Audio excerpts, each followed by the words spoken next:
એક વાત કહું, પૃથ્વી વલ્લભ વાંચી રહી છું અને એનું ચેપ્ટર 1 કમાં મુનશીએ આવું લખ્યું છે. સંવંત 1052ના વૈશાખ માસની દસમની સાંજે તૈલંગણના પાટનગર માન્યાખેટના રાજમહેલના શિવાલયમાં એક બાળા પદ્માસન વાળી બેઠી હતી. નગરમાં અશાંતિ હતી, કારણ કે રણે ચડેલા રાજા સંબંધી અનેક ઉડતી ગપો પ્રસરી રહી હતી. કોઈ કહેતું કે મુંજ ગોદાવરી ઓળંગી માન્યખેટ પર ચડી આવે છે. કોઈ કહેતું કે તૈલપ રાજે મુંજને મહાત કર્યો. કોઈ કહેતું કે મુંજ અને તૈલપ બંને દ્વંદ્વ યુદ્ધમાં કપાઈ મુવા. એમાં ખરું શું ને ખોટું શું તે કોઈ કહી શકતું નહીં, પણ દરેક નવી ગપે લોકોની ચિંતા વધતી. છતાં પેલી બાળા શાંતિથી બેઠી હતી. તે ધ્યાન કરવાનો ડોળ કરતી હતી, પણ તેના હરણશા ચંચળ નયનો ધીમેથી ચોરીથી ચારે તરફ ફરતા હતા. થોડી થોડી વાર તે કાન દઈ સાંભળતી અને જરાક નિશ્વાસ નાખતી.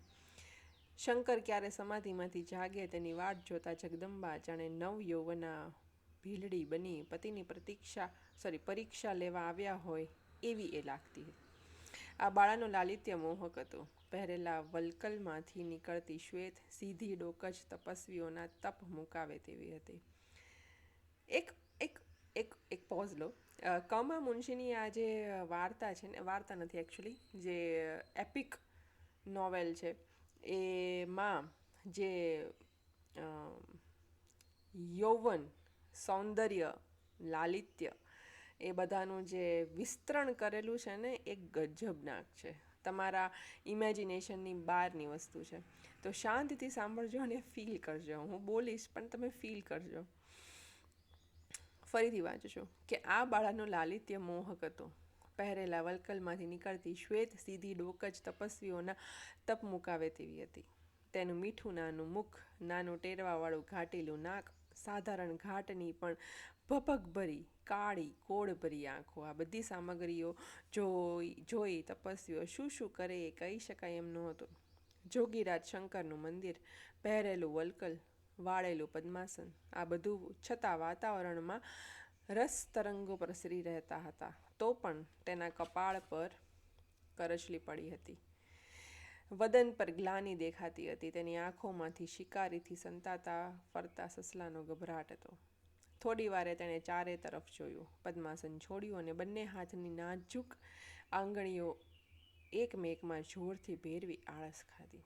વાડીમાં પડેલા સૂકા પાંદડાનો ખખડાટ થયો અને કોઈના પગલાં સંભળાયા. બાળાએ તરત પદ્માસન વાળી દીધું ને આંખ મીચી ધ્યાન કરવાનો ડોળ શરૂ કર્યો.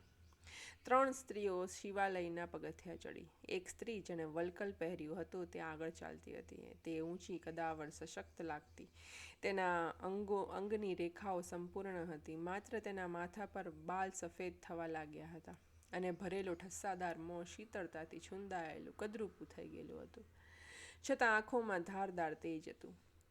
દ્રઢ બીડેલા હોઠમાં પ્રભાવ હતો. ઉંમર થઈ હતી, છતાં અંગોમાં જુવાનીનું જોમ દેખાતું હતું. પાછળ આવતી 2 સ્ત્રીઓ સુંદર હતી અને તેમના કિંમતી વસ્ત્રો અને આભૂષણો તેમની સ્થિતિ દર્શાવતા હતા. પહેલી સ્ત્રીના મુખ પર દ્રઢતા હતી. તેની આંખોમાં સ્થિર જનૂન હતું.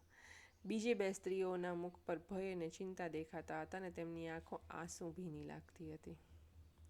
આગળ આવતી વલ્કલ ધારિણી અને તે તૈલપરાજની વિધવા બહેન મૃણાલવતી હતી. ઓકે, સો વલ્કલ તમને હું નહીં સમજાવી શકું આઈ થિંક, પણ તમે ગૂગલ કરીને જોઈ લેજો કે વલ્કલ કેવું લાગે, તો you can imagine the scenario here. Okay, બીજી 2માંથી મોટી તૈલપની રાણી ઝક્કલાદેવી હતી. નાની ઝક્કલાદેવીની પિતરાઈ બહેન અને સ્યુન દેશના યાદવ રાજા મહાસામંત ભિલ્લમની સ્ત્રી લક્ષ્મીદેવી હતી. 3. ઓકે, મૃણાલવતી બધાથી આગળ મંદિરમાં બેઠી અને લક્ષ્મીદેવી તરફ ફરી કહ્યું, લક્ષ્મીદેવી, મેં શું કહ્યું હતું? તારી છોકરી ધ્યાન કરે છે? લક્ષ્મીદેવીએ ન સમજાય તેવી રીતે હા કહી. શાંત, કઠોર, સત્તાભર્યા અવાજે મૃણાલવતીએ કહ્યું, વિલાસ, ઓ વિલાસ. જાણે ધ્યાનમાંથી જાગતી હોય તેમ પેલી બાળાએ આંખો ઉઘાડી અને ચમકવાનો ઢોંગ કર્યો. વિલાસ, કઠોર અવાજે મૃણાલવતીએ કહ્યું.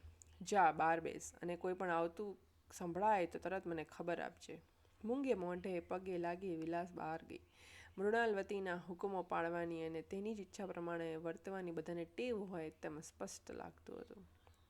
વિલાસવતી મંદિરના ઓટલા પર ગઈ અને અંદર શું ચાલે છે તે સંભળાય તેમ ઊભી રહી. અંદર મૃણાલવતી કાળા પથ્થરના પોઠિયા પાસે ગઈ અને બોલી, ચકલા બા, તૈલપની રાણીએ કહ્યું. એટલે એકબીજાને બોલાવે છે ટૂંકમાં. જો મેં જેની વાત કરી હતી તે આ જગ્યા. માન્ય ખેટમાંથી નાસી છૂટવું હોય તો આ રસ્તો છે. બા ડરતા ડરતા લક્ષ્મીદેવી પૂછવા ગઈ, પણ મૂંઝ આવે એવી કોઈ ખબર? મૃણાલવતીની ભમર સંકોચાઈ. એક તીક્ષ્ણ નજરે જ તેણે લક્ષ્મીનું વાક્ય પૂરું થવા દીધું નહીં. બોલે છે, ખબર ને અંતર હોત તો કે હું કહેત નહીં. ખબરને અંતર હોત તો હું કહેત નહીં. ઓકે, સખ્તાઈથી તેણે કહ્યું.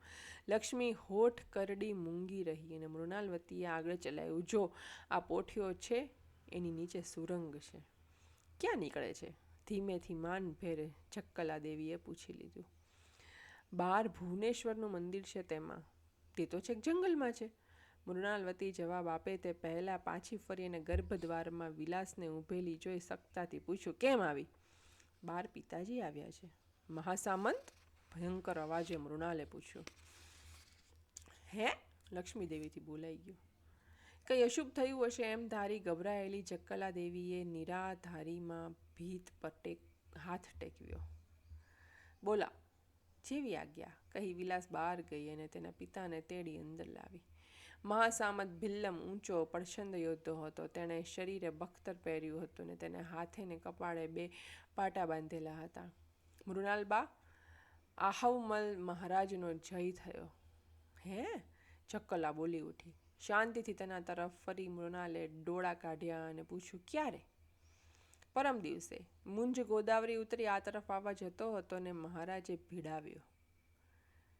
ચક્કલા, લક્ષ્મી અને વિલાસ ત્રણેયના મોં પર આનંદ છવાઈ ગયો.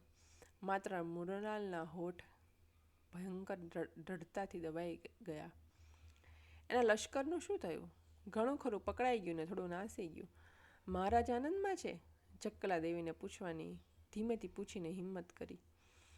એટલામાં અધીરી થઈ ગઈ? મૃણાલે સખ્તાઈથી પૂછ્યું અને ભિલ્લમને પોતે પ્રશ્ન કર્યો, પેલા નર પિશાચનું શું થયું? કોણ, મુંજનું? મહાસામંતે પ્રશ્ન કર્યો. ડોક વતી? મૃણાલે હા કહી.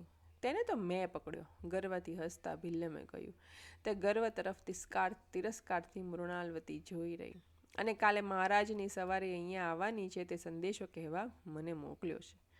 વારું ત્યારે તૈયારી કરો, હુકમ આપવો જોઈએ, કરવાનો હુકમ આપવો જોઈએ. ચલો મહાસામંત. મહાસામંતનો વિચાર કંઈ ત્યાંથી ખસવાનો લાગ્યો નહીં. હું હમણાં આવ્યો. ભિલ્લમરાજ, તમે હજુ તેવા ને તેવા જ રહ્યા. મૃણાલે તિરસ્કારથી કહ્યું. તમારું હૃદય સાત્વિક થયું જ નહીં. ભિલ્લમે માત્ર મૂંગે મોઢે માનભેર હસ્યા કર્યું. વારું ઠીક ચક્કલા, ચાલ વિલાસ. એટલે બધાને લઈને ઉપડી ગયા. મૃણાલવતી બેન, સમજણ પડી તમને? બા, ભિલ્લમે કહ્યું, એને હું હમણાં મોકલી આપું છું. તમે બંને મા બાપ જ એ છોકરીના સંસ્કાર બગાડો છો, પછી એ બિચારી નિષ્કલંક કેમ થાય? ઠીક વિલાસ, જલ્દી આવજે, કહી સ્વસ્થતાથી મૃણાલવતી ત્યાંથી ગઈ અને તેની પાછળ પાછળ ચક્કલા દેવી ગઈ. ચક્કલા દેવી એ રાજાની રાણી, લક્ષ્મી એ ભિલ્લમની રાણી, એટલે ભિલ્લમની વાઈફ, અને ભિલ્લમ અને લક્ષ્મીની છોકરી એટલે કે વિલાસવતી. તો આ ચેપ્ટર વિલાસવતીના નામે હતું. બીજું ચેપ્ટર છે ભિલ્લમ રાજની નિરાધારી. વાંચીએ.